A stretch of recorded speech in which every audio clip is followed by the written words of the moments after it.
श्री गुरुभ्यो नमः। नमस्कार। जो अगला सवाल पूछा गया है कि जीवन का अंतिम लक्ष्य मोक्ष को प्राप्त करने में क्या तंत्र मंत्र मदद करते हैं। किसने कहा आपसे कि जीवन का अंतिम लक्ष्य मोक्ष है? मतलब आप पकड़ के चल रहे हैं कि जीवन का अंतिम लक्ष्य मोक्ष है और मुझसे सवाल पूछ रहे हैं कि क्या तंत्र मंत्र इसमें सहायक या फिर हेल्पफुल हो सकता है। मतलब आप पहले से जानते हैं कि मतलब जिसने सवाल पूछा है वो पहले से जानता है कि मोक्ष ही जीवन का अंतिम लक्ष्य है। इसमें कोई अजीब बात नहीं है, क्योंकि हमारी जो भारतीय मेंटालिटी है, जो हमारी इंडियन कल्चर है, जिस तरह से धार्मिकता, मैं धर्म नहीं कह रहा हूँ, मैं कह रहा हूँ धार्मिकता, मैं कह रहा हूँ स्पिरिचुअलिटी, मैं कह रहा हूँ अध्यात्म, जिस तरह से अध्यात्म इवॉल्व हुआ, उसका परमोच्च बिंदु उस बात पे समाप्त होता है जहाँ पे मोक्ष या फिर मुक्ति की संकल्पना है। पुनरपि जननम पुनरपि मरणम पुनरपि जननी जठरे शयनम यह संसारे खलु दुःसारे, आदि शंकराचार्य जी ने कहा हुआ है। एक और बहुत अच्छा संदर्भ है कि मनुष्यत्वम, मुमुक्षत्वम, सत्संगत्वम, ये जो तीन चीजें हैं वो बड़ी दुर्लभ हैं।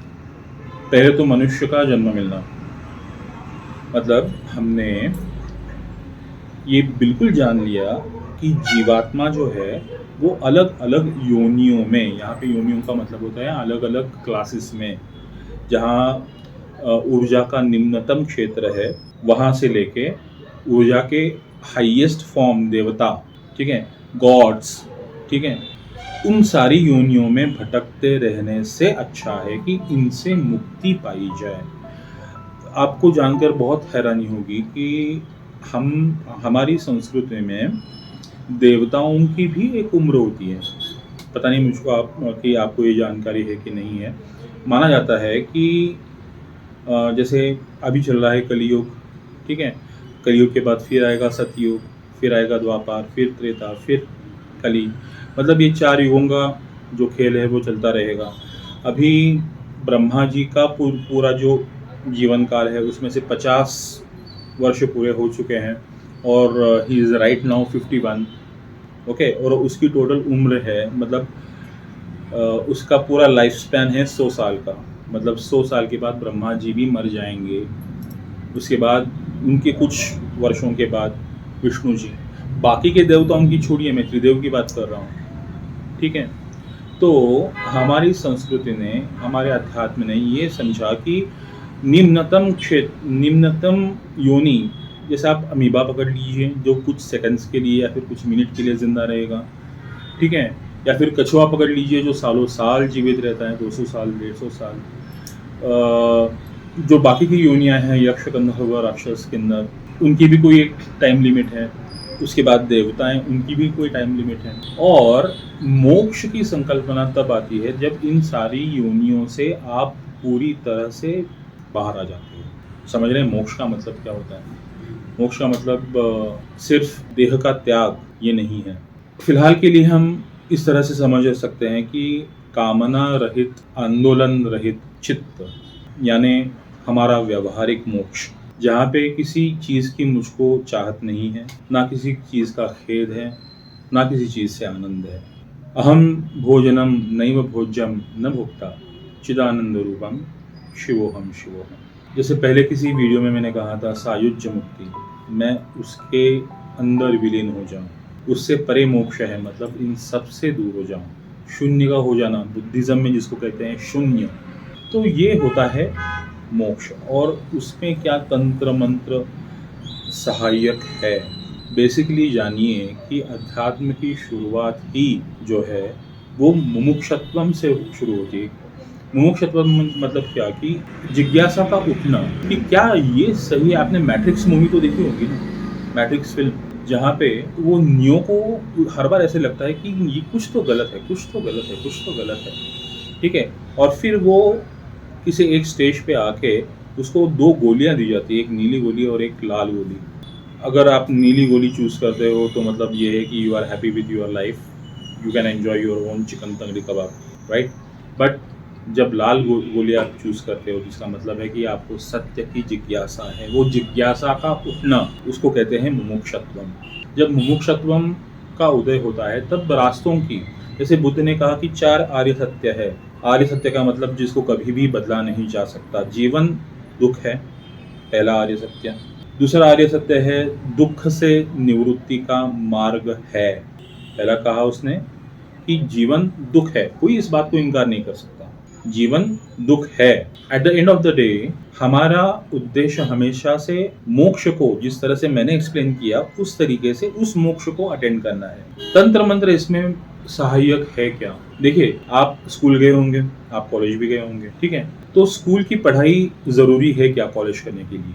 या फिर आप अगर सपोज एक इंजीनियर है और आपने इंजीनियरिंग करके रखी हुई है, 4 साल का कोर्स करके रखा हुआ है, और आपसे अगर ये सवाल किया जाता है कि स्कूलिंग और PU1-2 ज़रूरी है क्या इंजीनियरिंग करने के लिए, तो उसका जवाब क्या होगा?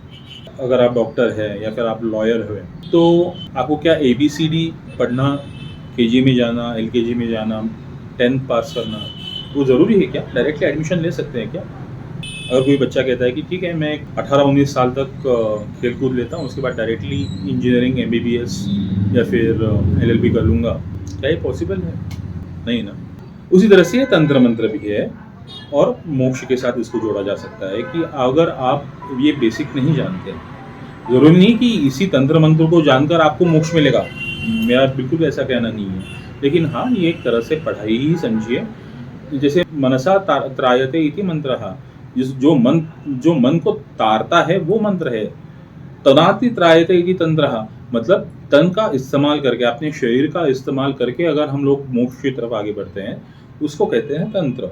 इसका अगर सबसे बड़ा और सबसे बेस्ट एग्जांपल दिया जाए, तो पार्वती और ईश्वर के बीच में संवाद जो हुआ था, जो बहुत सालों तक लोगों के, और आज भी बहुत सारे लोग नहीं जानते इसके बारे में, विज्ञान भैरव तंत्र।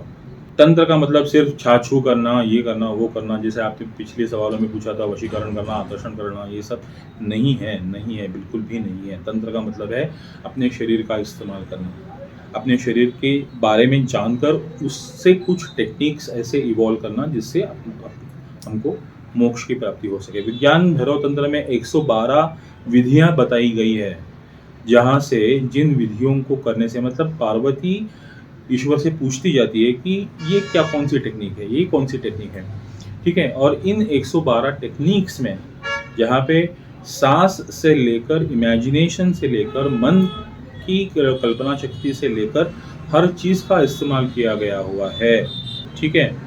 वो 112 जो यूनिवर्सल फैक्ट है, जो कालातीत है, जो उस युग में भी अप्लाइड थी, जो आज के युग में भी अप्लाइड होगी और कल जाके भी अप्लाई की जा सकती हैं, वो 112 जो टेक्निक्स है, वो जो तांत्रिक क्रियाएं हैं, जो खुद महादेव ने पार्वती को बताई, वो है एक्चुअल तंत्र, वो है एक्चुअल तंत्र। और आप पूछते हैं कि क्या तंत्र का इस्तेमाल किया जा सकता है? मैं कहता हूँ इसके सिवा किसी और चीज़ का इस्तेमाल किया ही नहीं जा सकता।